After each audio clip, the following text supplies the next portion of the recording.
Assalamualaikum warahmatullahi wabarakatuh. Nama saya Betsyba Mencela Naibaho dengan NIM 122230049 dari kelas Simulasi Sistem Industri TIB. Di sini saya akan melakukan presentasi hasil pengerjaan soal evaluasi tengah semester mata kuliah Simulasi Sistem Industri. Di mana di sini diketahui soalnya yang akan dikerjakan menggunakan promodel. Di sini pertama-tama kita harus membentuk lokasinya terlebih dahulu, lokasi dari SK-SK-nya. Oke, di sebelah sini. Nah, di mana pada soal itu sudah diketahui lokasi dan kapasitas dari tiap lokasi atau stasiun kerja tersebut. Dimulai dari gudang kain dengan kapasitasnya 1000 dapat diinputkan di bagian sini. Untuk menginput contoh penginputannya itu, misal kita ingin menambahkan stasiun kerja, kita enter, lalu kita pilih icon yang menyerupai dari stasiun kerja tersebut. Misalnya ini, kita masukkan ke sini, misal namanya itu batu. Lalu untuk memasukkan nama pada gambar itu kita bisa uncentang terlebih dahulu, lalu kita klik teks, lalu klik icon dan masukkan pada gambar. Selanjutnya kita klik centang untuk melakukan fiksasi untuk dapat dilanjut ke proses selanjutnya. Untuk menghapus kita dapat klik icon yang ingin dihapus, edit lalu delete. Oke, jika semua sudah diinput sesuai dengan soal yang tertera pada ini, semua ini diinput, maka kita lanjutkan pada soal selanjutnya, yaitu mengenai kedatangan. Kedatangan kita bisa masuk ke arrival, bagian build dan ke arrivals atau yang dimaknai dengan kedatangan, di mana di sini produk yang diketahui adalah bahan baku kain dengan gagang. Di mana di sini bahan baku kain, waktu antar kedatangannya 3 menit, jumlah kedatangannya 10 setiap kali datang dan sebanyak 10 kali kedatangan. Maka kita ampun di sini quantity each-nya 10. Contoh menginputnya kita bisa klik saja lalu masukkan di sini, lalu akurasinya 10 dan frekuensinya 3 menit yang diketahui dari soal. Nah, diketahui pada soal itu adalah data dari kedatangan bahan baku kain dan gagang. Karena bahan baku yang datang itu adalah kain dan gagang, sementara kipas jadi, kipas baik, dan kipas reject ini adalah produk yang akan diproses nanti. Oke, selanjutnya sebelum masuk ke proses produksi itu, kita buat terlebih dahulu entitasnya atau apa saja sih yang akan dibuat nanti. Entitasnya pertama itu ada kain, bahan datang tadi, lalu ada gagang, kipas jadi, produk yang akan diproses, dan kipas baik juga kipas reject. Untuk ikonnya sendiri dapat disesuaikan sesuai dengan kebutuhan masing-masing. Selanjutnya setelah kita udah input entitas, kita masuk ke atribut. Atribut ini akan kita pakai untuk menentukan operasi pada proses produksi nanti. Di mana di sini saya input ATTR untuk mewakili atribut dengan tipe integer, A pemotongan kain dengan tipe real, dan A tipe kain dengan tipe integer. Lalu selanjutnya kita bisa masuk ke resources. Resources ini dapat untuk menginput operator-operator yang dibutuhkan atau yang tersedia. Pada soal diberitahukan bahwa ada operator transfer berjumlah 2 orang, operator QC sebanyak 1 orang, dan operator perakitan sebanyak 1 orang. Maka kita input di sini sama halnya operator transfer unitnya ada 2, operator QC 1, dan operator perakitan 1. Oke, selanjutnya pada bagian jika semua sudah diinput pada bagian ini, kita masuk ke processing. Nah, di mana proses awal itu dapat kita lihat pada soal proses produksi. Proses produksi itu diawali dengan kedatangan bahan baku yang disimpan di gudang kain. Maka di sini entitasnya kain yang disimpan di gudang kain, di mana destinasi selanjutnya akan dikirim ke pengukuran yang dikirim oleh operator transfer. Dapat kita lihat pada soal bagian ini. Ini. Dari gudang kain akan dikirim ke pengukuran oleh operator. Oke. Selanjutnya dari pengukuran ini, proses selanjutnya adalah dari pengukuran ke pemotongan yang dilakukan oleh operator juga. Dapat kita lihat pada ini, pengukuran ke pemotongan oleh operator. Nah, untuk waktu operasinya sendiri itu diketahui pada soal di bagian ini, pengukuran. Di sini kan operasi pengukurannya. Pengukuran di sini N2,0,02. Itu artinya pengukuran itu berdistribusi normal dengan rata-rata 2 dan standar deviasinya 0,02 dengan satuan menit. Maka di sini kita input waktu menunggunya adalah N untuk mendefinisikan distribusi normal, 2 rata-rata dan standar deviasinya 0,02 menit. Untuk A tipe kain dan U tipe kain ini kita panggil dari atribut yang sudah kita input tadi. Oke, selanjutnya, deskripsi selanjutnya kan pemotongan. Maka proses selanjutnya yang kita lakukan di sini adalah lokasinya di pemotongan. Di mana tadi diketahui pada soal, nah bahan itu akan dipotong sesuai jenis produk yang disediakan, yaitu 60% kipas kecil dan 40% kipas besar. Dan di soal selanjutnya diberitahukan untuk mengantisipasi penumpukan setelah proses pemotongan, perusahaan itu menyediakan buffer sebagai penyangganya. Jadi nanti dari stasiun pemotongan ini, itu dia ada 2 destinasi. Yang pertama bisa ke buffer, lalu destinasi selanjutnya itu langsung ke penjahitan. Sehingga di sini itu kan ada 2 jenis produk yang dihasilkan setelah pemotongan, yaitu kipas kecil dan kipas besar, dan ada 2 destinasi. Jadi masing-masing produk tersebut akan melewati akan ada 2 destinasi. Misalnya BLK1 itu untuk mewakili produk kipas kecil. kipas kecil ini destinasinya ada dua, pertama ke penjahitan, yang kedua ke buffer, yang dimana dipindahkan oleh operator transfer diketahui pada soal. Lalu BLK2 ini mewakili produk kipas besar, dimana juga destinasinya sama, yaitu ada yang ke penjahitan, ada yang ke buffer oleh operator transfer juga. Nah, untuk operasinya di sini diketahui pada soal.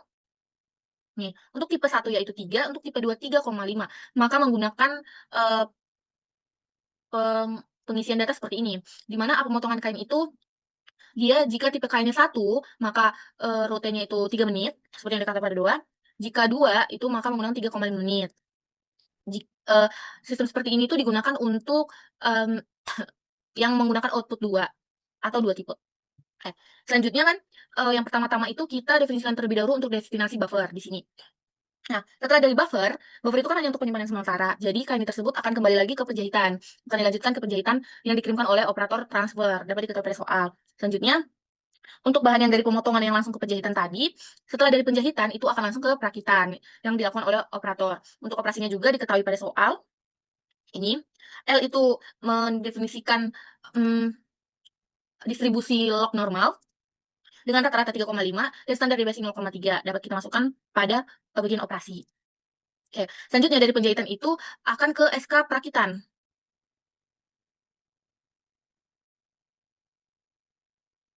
Akan dilakukan ke SK perakitan. Dari penjahitan akan dilakukan ke SK perakitan. Nah, namun sebelum itu, kain itu akan berhenti terlebih dahulu di perakitan untuk selanjutnya bagian gagang akan diproses. Di mana entitas selanjutnya itu adalah gagang. Lokasinya awalnya kan dari gudang kayu, dapat dilihat pada soal bagian ini. Lalu selanjutnya adalah gudang kayu yang akan ditransfer ke conveyor input selama 1 menit. Maka di sini dapat kita definisikan gagang kayu itu berada di gudang kayu yang akan ditransfer ke conveyor input dengan waktu 1 menit. Oke, selanjutnya destinasi selanjutnya adalah conveyor input. Maka di sini lokasi selanjutnya adalah conveyor input, di mana pada soal diberitahu bahwa conveyor input ini akan dilanjut ke pemelituran dengan waktu perpindahan itu 1,2 menit. Maka di bagian conveyor input ini destinasi selanjutnya adalah pemelituran dengan waktu move-nya itu 1,2 menit. Sehingga destinasi lokasi selanjutnya adalah pemelituran, di mana di sini waktu operasinya itu diketahui bagian ini, pemelituran dengan distribusi log normal 3,5,1,25 menit. Maka dimasukkan pada sini, diinput di sini. Lalu destinasi selanjutnya adalah perakitan sesuai dengan soal dilakukan oleh operator. Oke. Karena destinasi selanjutnya adalah perakitan, maka lokasi selanjutnya adalah perakitan. Di mana perakitan ini juga diketahui pada soal dengan distribusi U 4,3 dan 3,1. Maka kita masukkan di sini. Nah, ATTR sama dengan 2 ini yang sudah kita input pada atribut tadi, di mana menjelaskan bahwa pada sistem perakitan ini akan terjadi penggabungan 2 atribut, yaitu tadi kain dan kain yang sudah berada di stasiun perakitan dan gagang yang akan dikirimkan ke yang sudah berada di stasiun perakitan juga, sehingga berjumlah 2 atribut. Join menandakan adalah akan diciptakan satu produk dari perakitan kedua entitas tadi. Lalu selanjutnya dari perakitan ini akan dikirimkan ke conveyor input. Maka lokasi selanjutnya adalah conveyor input, di mana dari conveyor input ini kita bisa lihat pada soal dari conveyor input akan dikirim ke QC selama 2 menit. Maka dari selanjutnya adalah QC dengan waktu perpindahan 2 menit. Selanjutnya adalah QC, di mana operasinya ini cukup berbeda karena di sini diketahui tabel data waktu proses QC-nya itu ada di sini. Nah, untuk memudahkan pengolahan data ini bisa dipindahkan terlebih dahulu ke Excel. Ini sudah saya pindahkan. Lalu ini bisa akan kita copy semuanya. Lalu masuk lagi ke model. Untuk mengetahui distribusi apa yang digunakan dan berapa nilai rata-rata dan standar deviasinya, karena belum diketahui dalam soal, kita bisa masuk ke bagian ini. Lalu data yang sudah kita copy tadi, kita bisa paste di sini. Lalu kita bisa auto fit, pilih yang unbounded, terus klik OK. Nah, di sini kan diberitahu ya, untuk ranking terbaiknya itu ada di distribusi normal dengan rata-rata 1,07 dan standar deviasinya 0,269. Maka data yang kita pilih adalah ini. Nah, untuk nilai ini bisa kita hafalkan, kita ingat atau kita simpan untuk kita masukkan ke operasi nanti. Nah, ini kita hapus saja. Nah, di sini berarti kita masukkan ada data yang sudah kita dapatkan tadi, distribusi normal dengan rata-rata 1,07 dan standar deviasinya 0,2. Oke, selanjutnya dari dari QC ini itu setelah dicek kualitasnya akan terdapat 2 jenis produk, ada produk yang bagus dan produk yang reject. Untuk produk bagus akan dikirimkan ke gudang produk jadi, sementara kipas yang reject akan dikirimkan ke gudang reject. Untuk rule-nya sendiri diketahui pada soal aturannya. Untuk peraturannya sendiri diberitahukan berdasarkan data historis sebesar 64% produk memenuhi standar kualitas yang ditetapkan, sedangkan sisanya itu cacat. Sehingga di sini kipas baik itu ada 64%, Sedangkan kipas reject itu ada sisanya, yaitu 6% atau 0,06. Di mana waktu pindahnya itu sama-sama 0,5. Nah, mengenai persentase pemotongan tadi, yang di bagian ini, penjahitan itu kan ada 60%, sedangkan ke buffer itu 40%. Itu bisa kita masukkan bagian build, more element, reuse distribution. Nah, di bagian ini kita bisa klik tabel, lalu di sini kita bisa masukkan untuk yang tipe value 1 tadi itu 60%, untuk value 2 itu 40%. Nah, otomatis bagian processing ini, value 1 itu mewakili BLK 1 di bagian sini, atau tadi produk kipas kecil, dan ini produk kipas besar. Nah, selanjutnya jika untuk kipas reject, kipas baik, destinasi selanjutnya itu keluar karena sudah selesai. Begitupun dengan kipas reject. Oke, dengan begitu proses produksi itu sudah selesai. Lalu kita lanjut ke soal selanjutnya. Data pad network. Di sini untuk membuat pad network seperti ini atau mendefinisikan jarak-jarak dari satu SK yang terdapat di sini itu ke SK satunya, itu berapa meter sih? Nah, di soal kan sudah diketahui, maka kita masukkan itu di bagian build pad networks. Nah, di bagian pad, kita itu bisa memberitahu atau menginputkan jarak-jarak dari satu SK ke SK satunya. Dengan cara kita bisa klik, jika sudah ada tanda plus seperti ini, kita klik bagian ini, lalu kita klik destinasi selanjutnya, misal dari gudang kain ke pengukuran. Lalu kita klik, nanti akan muncul di sini, dan distance atau jaraknya itu bisa kita ubah sesuai dengan soal. Misal nih, dari kedatangan kain ke pengukuran itu 12 meter, maka kita masukkan di sini 12, karena satuannya itu sudah meter per menit. Begitu pula selanjutnya, kita dapat mengisi sesuai dengan yang diketahui. Lalu bagian interface ini itu adalah pendefinisian. Misal N1 itu lokasinya di mana, di gudang kain, N2 itu pengukuran, dan selanjutnya. Nah, mapping itu di Pad Networks Mapping itu sistemnya adalah alur terbalik. Jadi di sini merupakan penunjukan dari alur yang berbalik atau dua arah. Dan SK yang selanjutnya. Maka di sini didapatkan mappingnya ada 16. Nah, node-nya ini tuh bisa kita ubah nama. Misal tadi ada N1 doang, maka kita bisa langsung masukkan nama SK-nya saja. Misal N1 gudang kain, dan seterusnya. Itu akan berubah nama juga di bagian path, interface, dan mapping. Nah, dengan begitu jalur resource ini sudah selesai. Untuk soal selanjutnya, downtime and shift. Di sini diberitahukan bahwa pada mesin pemotongan itu terjadi downtime, di mana mesin itu harus didinginkan selama 3 menit, setelah digunakan selama 10 menit. Maka kita bisa masuk ke bagian build, kita masuk ke bagian uh, location. Nah, di bagian pemotongan nih, kita ambil bagian kolom details ini, kita ubah menjadi clock. Yang tadinya non, kita ubah clock. Nah, di sini kita masukkan sesuai dengan soal. Frekuensinya kan 10 menit. Dengan selama 10 menit. Masukkan 10, maka first time-nya itu kan dia akan menunggu di menit yang ke-10. Karena dia itu didinginkan sama 3 menit jika sudah digunakan sama 10 menit. Maka first time-nya itu menit ke-10. Lalu ini akan otomatis 99. Untuk ininya, logiknya itu di sini diketahui 3 menit, selama 3 menit. Maka kita masukkan di sini 3 menit. Di sini bagian ini tinggal masukkan menunggu, bagian wait, lalu kita input 3 menit, lalu klik paste di sini karena sudah saya input, saya close. Lalu selanjutnya pengisian downtime sudah selesai. Selanjutnya di soal mengenai shift, di mana operator transfer 1 itu melakukan operator transfer itu kan ada 2. Nah, dibagi dengan 2 shift, di mana operator transfer 1 itu 4 jam pertama, dan transfer 2 itu 4 jam berikutnya. Nah, kita masuk ke build di bagian shifts. Define. Nah, di sini kita mendefinisikan shift-shift mereka. Di mana pertama-tama kita buat pada operator transfer 1. Dia itu bekerja di 4 jam pertama. Berarti kita simulasikan itu dari jam 12 sampai jam 4. Nah, ini dari jam 12 sampai jam 4. Kita simulasikan dia bekerja dari hari Senin sampai hari Sabtu. Itu juga hari Senin, Selasa. Untuk menyesuaikan waktunya kita bisa lihat di sini. Rabu. Nah, jika tidak sesuai bisa diubah saja. Ini, ini. Oke.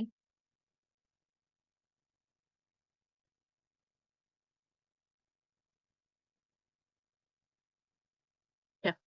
Nah, setelah itu untuk shift dari operator transfer 1 itu udah selesai. Untuk save-nya itu bisa klik file, save as. Karena di sini saya sudah save, maka saya silang.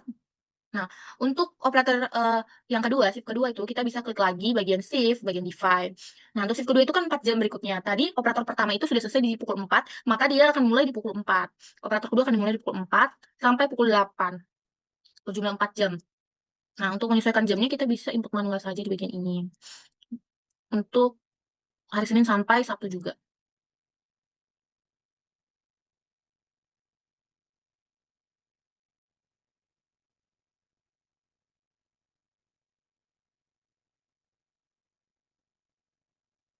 Ya. Jika tidak sesuai, kita bisa sesuaikan manual.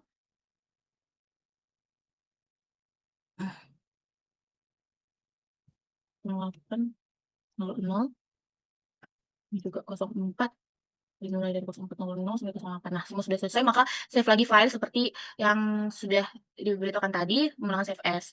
Kalau sudah saya simpan, maka tidak akan saya simpan lagi. Oke, maka pada proses pengerjaan soal menggunakan pro model itu sudah selesai. Untuk melakukan running, kita bisa klik pada simulasi, lalu option. Nah, di bagian ini tuh kita bisa masukin runtimenya 3 dengan replikasi sebanyak 30 kali atau perulangannya 30 kali. Lalu klik run. Di sini karena sudah saya run, maka saya close saja, cancel. Nanti tampilannya akan seperti ini. Nah, di bagian entity, data yang kita ambil adalah di bagian entity activity di pada produk yang bagus. Ini kipas baik. Nih, total exit ini yang akan kita gunakan nanti untuk pengolahan data pada Excel. Mari kita masuk pada Excel. Sini. Ini merupakan data sistem awal ya atau skenario nyata. Seperti pada berikut ini. Yang pertama-tama yang kita lakukan adalah uji validasi, di mana data historis ini kita input dari soal yang diketahui. Di sini diketahui, di sini data historis input kipas itu dari hari 1 ke 30 sudah diketahui, maka kita inputkan datanya ke sini.